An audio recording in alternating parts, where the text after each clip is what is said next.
मंचासीन पूज्यपाद स्वामी जी महाराज, मंच का बड़ी ही कुशलता से संचालन कर रहे हैं आचार्य सत्येंद्र पाल आर्य जी, और हमारे कई वरिष्ठ विद्वान हमारे बीच में बैठे हैं, महाशय जगत सिंह खारी जी और हमारे गुरु जी आचार्य ज्ञानेंद्र आर्य जी, मास्टर प्रितपाल जी, महाशय जगन्नाथ जी, सहारनपुर से भी हमारे बीच में भाई विपिन जी, विश्वास जी, आनंद जी, समस्त आर्य बंधु, आज बाबा मनसाराम जी की ये शोक सभा प्रेरणा सभा है, जिनका जीवन बहुत ही उत्तम जीवन था, जो वैदिक संस्कृति के मानने वाले, आर्य समाज में श्रद्धा रखने वाले, बहुत ही सौम्य व्यवहार और पिता पुत्र की जोड़ी, ऐसे परिवार बहुत कम मिलते हैं। बहुत ही अपना आपस में जब वार्तालाप करते थे पिता पुत्र या पोता, तो ऐसा लगता था कि जैसे मित्र मित्र हो। वास्तविक ये शिक्षा लेने की बात है। जब भी कई कार्यक्रम में जाते थे, चौधरी मनसाराम जी, उनके सुपुत्र अजय कुमार जी, उनके सुपुत्र अभिषेक जी, सारा परिवार साथ में, और बड़े ही आपस में ऐसी वार्तालाप करते थे जैसे कि आपस में मित्र मित्रों का व्यवहार होता है। थोड़ी सी बातें आपके बीच में मैं रखता हूं। एक सामवेद का बहुत सुंदर मंत्र आता है, और मंत्र में कहा, ओम प्रेष्ठम वोथितिम स्तुसे मित्र विवे प्रियम अग्ने रथम नैवेद्यम। यहां बताया गया है कि संसार में जीवात्मा के दो संबंध है, एक नित्य संबंध होता है, एक अनित्य संबंध होता है।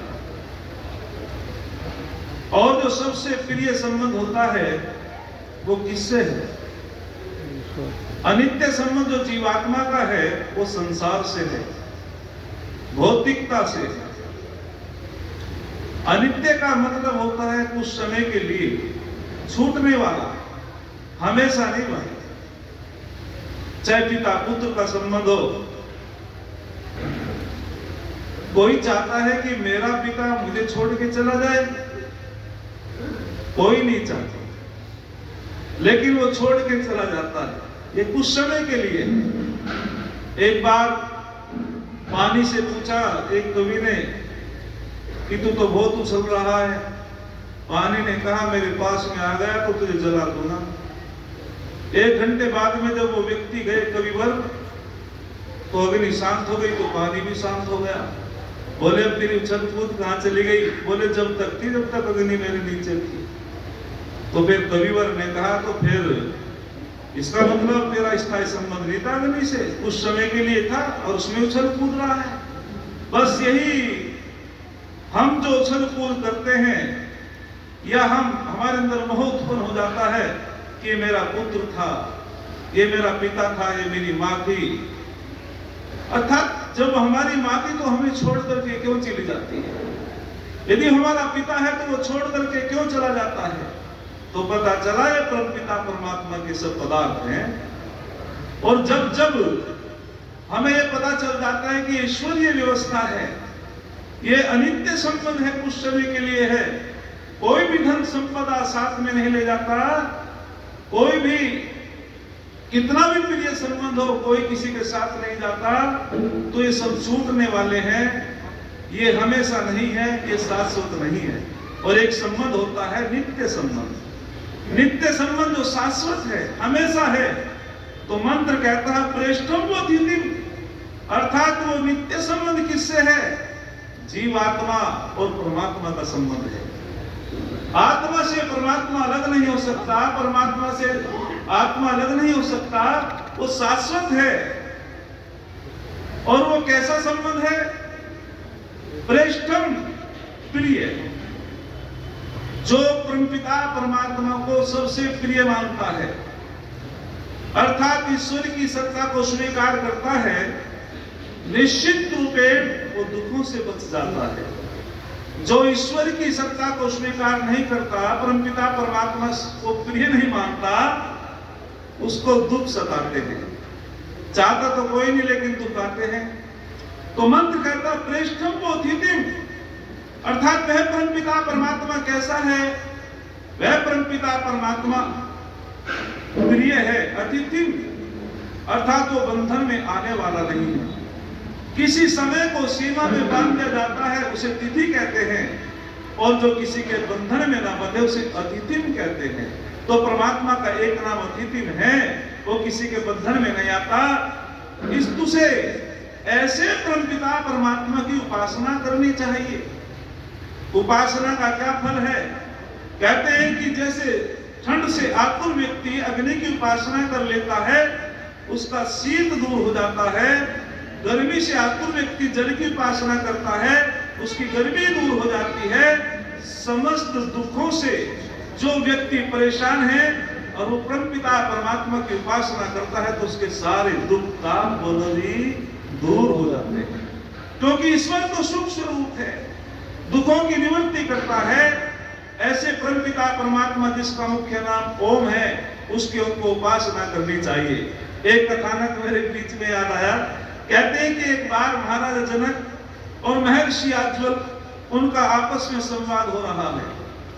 महर्षि आज्वल से पूछा गया महाराजा जनक ने कि मैं पूछना चाहता हूं ऋषिवर, हम किसकी ज्योति से देखते हैं? तो वहां प्रश्नोत्तरी सभा चली कि किसकी ज्योति से देखते हैं, और हम भी पूछ लेते हैं तो सब कहते हैं कि अपने आंखों से देखते हैं। तो वहां ऋषि ने कहा कि हाँ, ये तो बिल्कुल ठीक है। ऋषि ने प्रत्युत्तर किया कि बताओ कि हम सब आंखों की ज्योति से तो देखते हैं। तो ऋषि ने कहा जब अंधेरी रात हो जाती है, आंख तो तब भी रहती है, लेकिन एक दूसरे को कौन नहीं दिखाई देता। तो ऋषि ने कहा कि सूर्य की ज्योति से देखते हैं। बोले भी सूर्य का प्रकाश ना हो, बोले फिर चंद्रमा की ज्योति से देखते हैं। कभी कभी ऐसा होता है कि सूर्य का प्रकाश भी नहीं है, चंद्रमा का प्रकाश भी नहीं है, बोले फिर अग्नि की ज्योति से देखते हैं।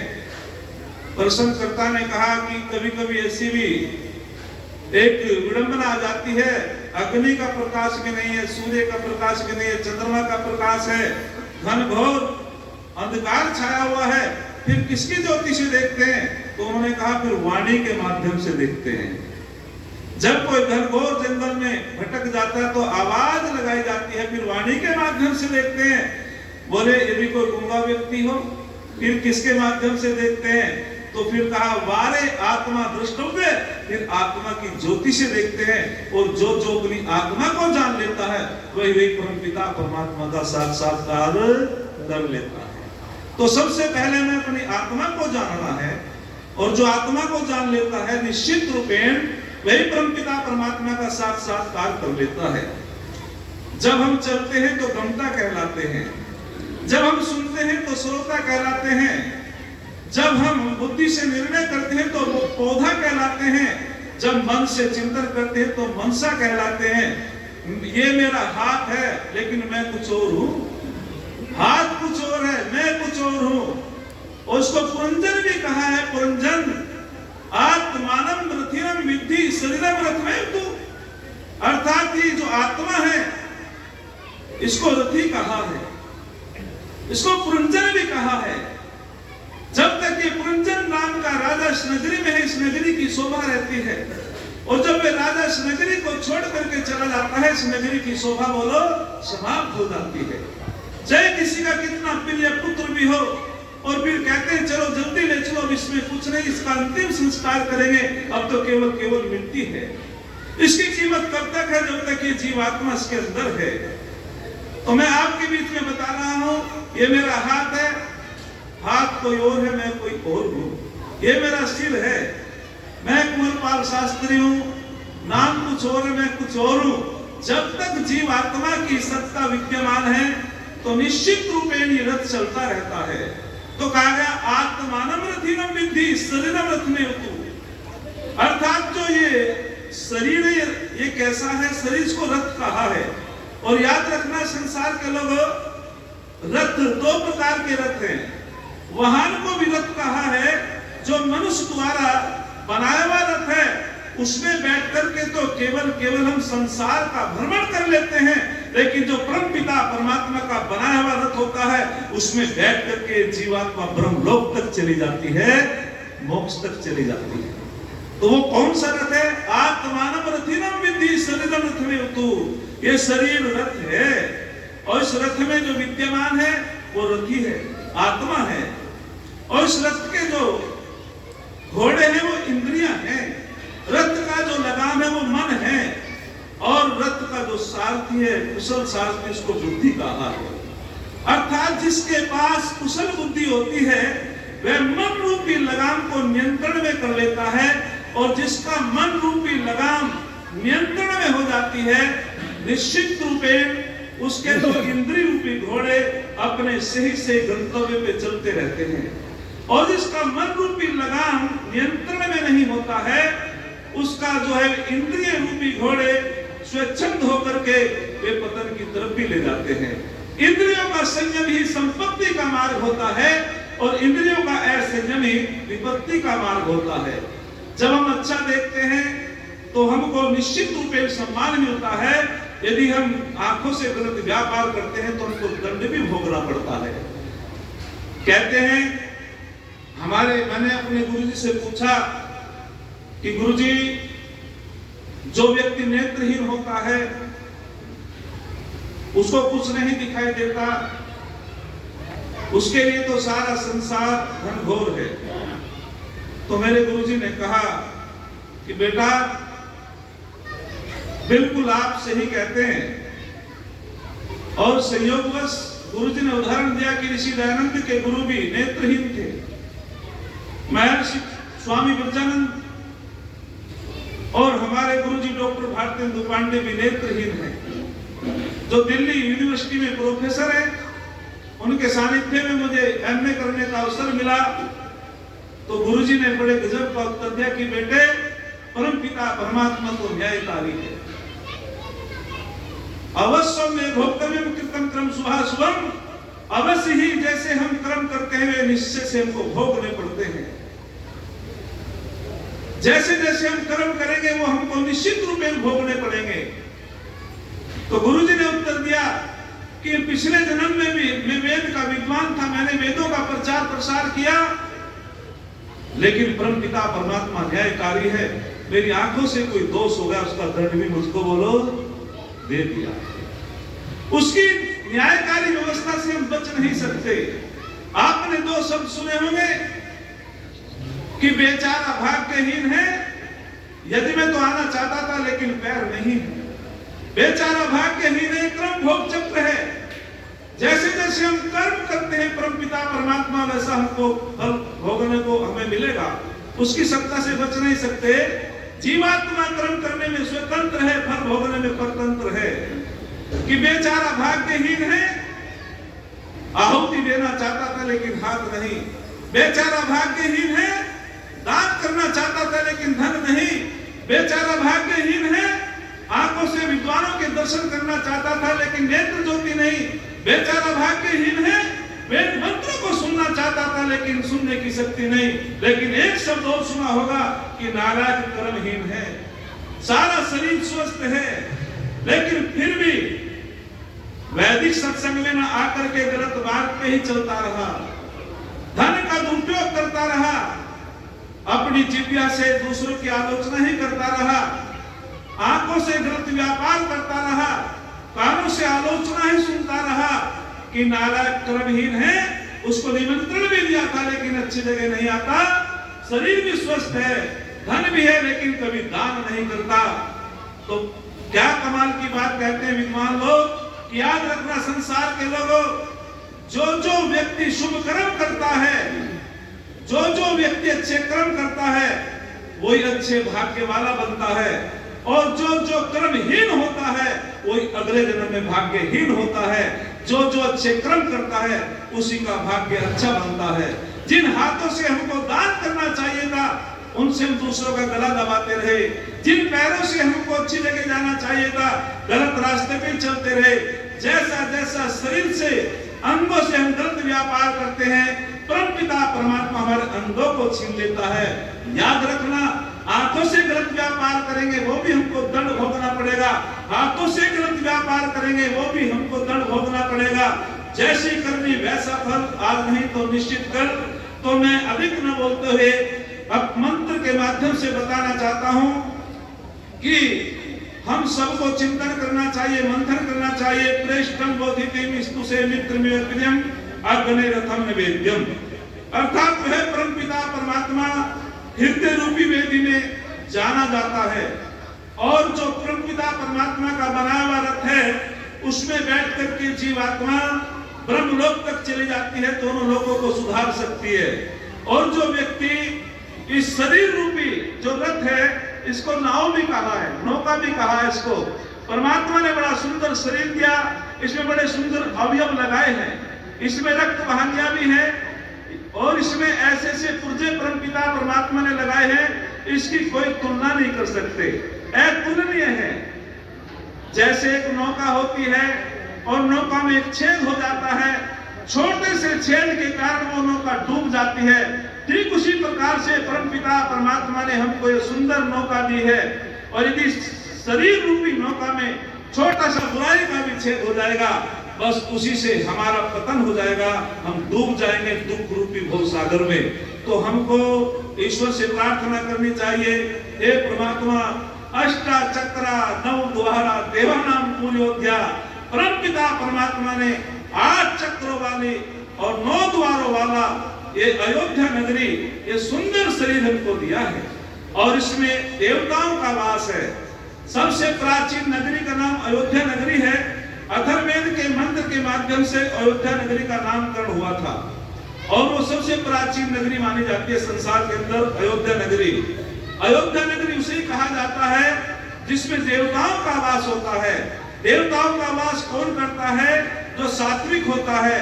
तो हम सभी को अपने शरीर को एक देव नगरी बनानी है, परमात्मा की उपासना करनी है, अच्छे संस्कार सीखने हैं, तब जाकर के देवताओं की नगरी बनती है। ईश्वर ने हमको बहुत सुंदर शरीर दिया है, परमपिता परमात्मा की बहुत बड़ी कृपा हमारे ऊपर है। तो हम सब इस प्रेरणा सभा में आकर के प्रातः काल सायंकाल प्रभु का गुणगान करें, ईश्वर की उपासना करें, हमारा जीवन सार्थक हो सकता है।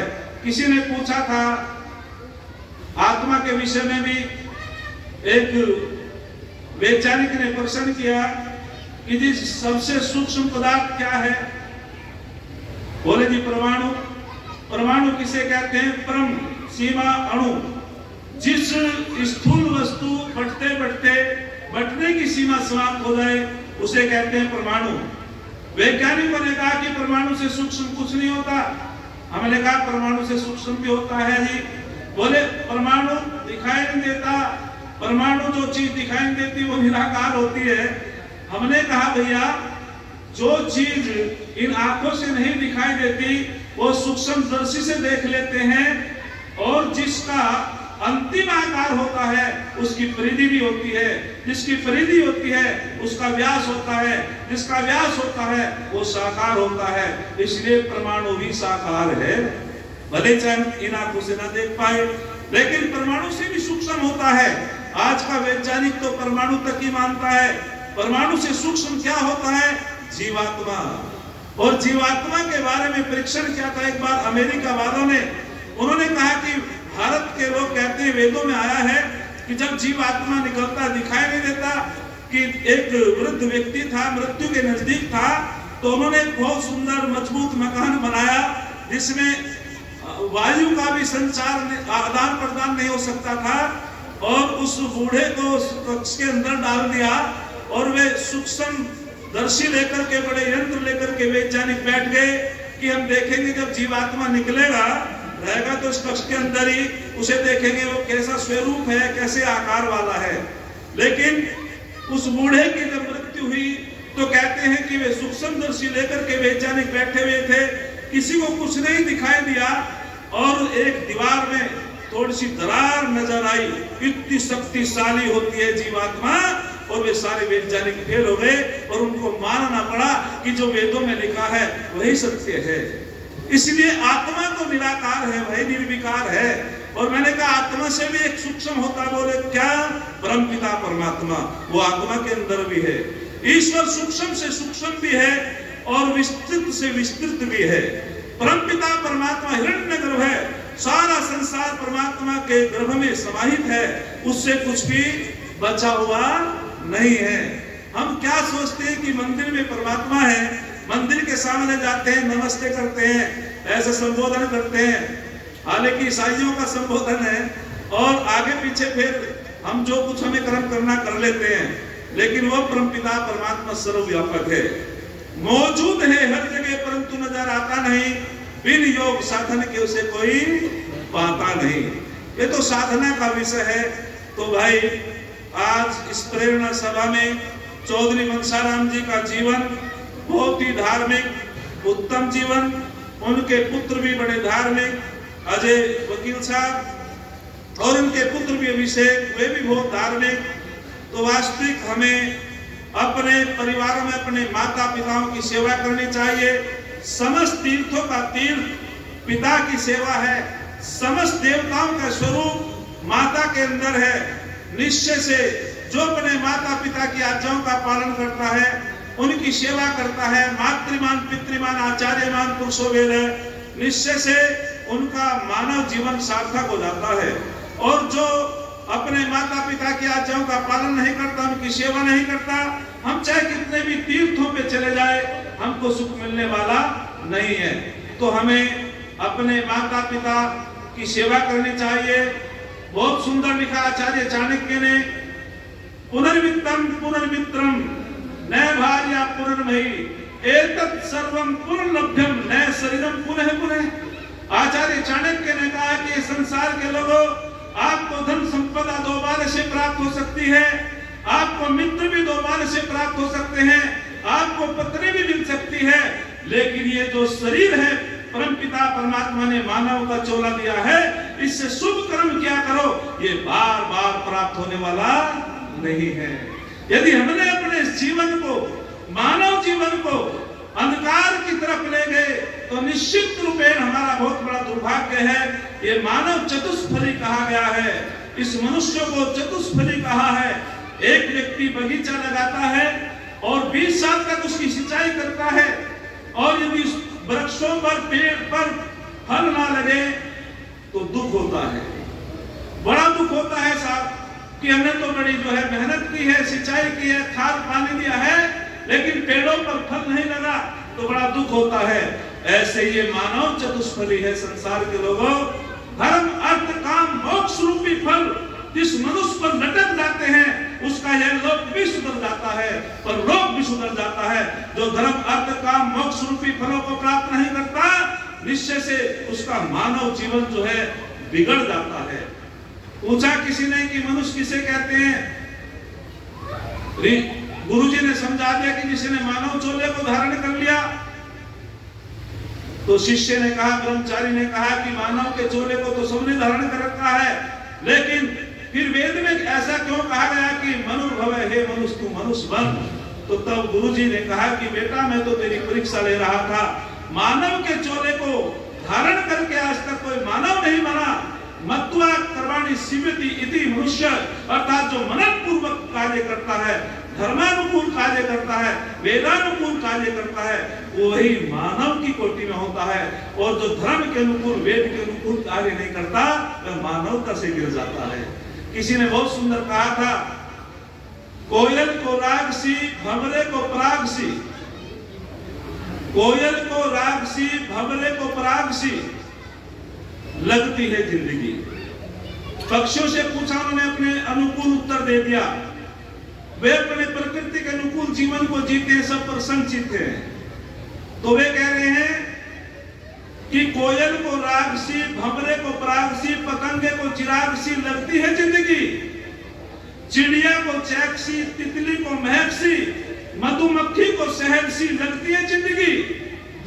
और फिर कहा कि सूर्य को सविता सी, मछली को सरिता सी, पपीहा को कविता सी लगती है जिंदगी, चकोर को शशि सी, पुष्प को हंसी सी, और मनुष्यों को फंसी सी लगती है जिंदगी।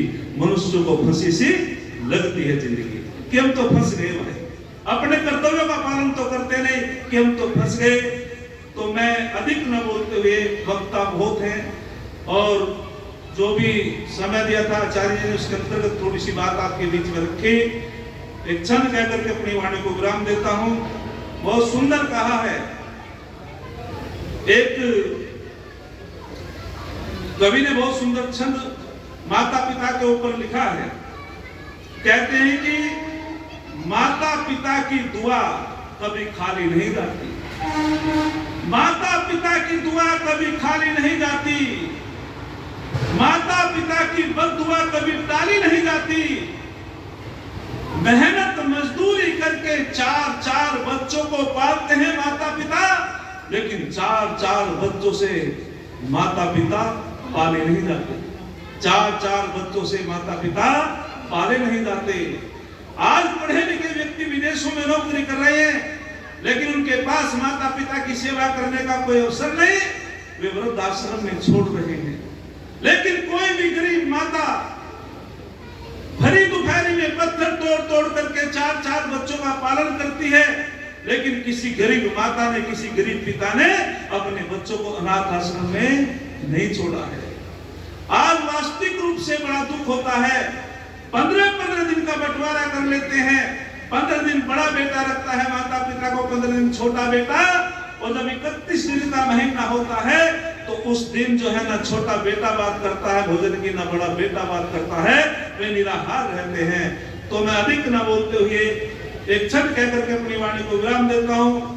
किसी कवि ने बड़ा सुंदर लिखा है, जहां फूल खिलते हैं उसे उद्यान कहते हैं, जहां फूल जलते हैं उसे शमशान कहते हैं, जन्म और मृत्यु में बस फर्क है इतना, इसे अविराम कहते हैं, उसे विश्राम कहते हैं। इसे अविराम कहते हैं, उसे विश्राम कहते हैं। जिसे प्यारा है पिता, जिसे प्यारा है पिता माँ प्यारी सी, जिसे प्यारा है पिता माँ प्यारी सी, वो तो सुपुत्र सुकुमार है। माता पिता की सेवा कर लो, इन्हीं के चरणों में मथुरा काशी हरिद्वार है, इन्हीं के चरणों में मथुरा काशी हरिद्वार है। मथुरा वाले काशी जा रहे, काशी वाले हरिद्वार जा रहे कि वहां मिलेगा भगवान, वहां मिलेगा भगवान, लेकिन वास्तविक रूप से परमात्मा तो सर्वव्यापक है, वो तो हर जगह है। जहां भी हम अच्छा कर्म करेंगे, जहां भी हम अपने माता पिताओं की सेवा करेंगे, वहीं हमको सुख मिलेगा। अधिक ना बोलते हुए मैं अपनी वाणी को विराम देता हूँ। आप लोगों का धन्यवाद करता हूँ। आपने दक्षिण को सुना। आप लोगों का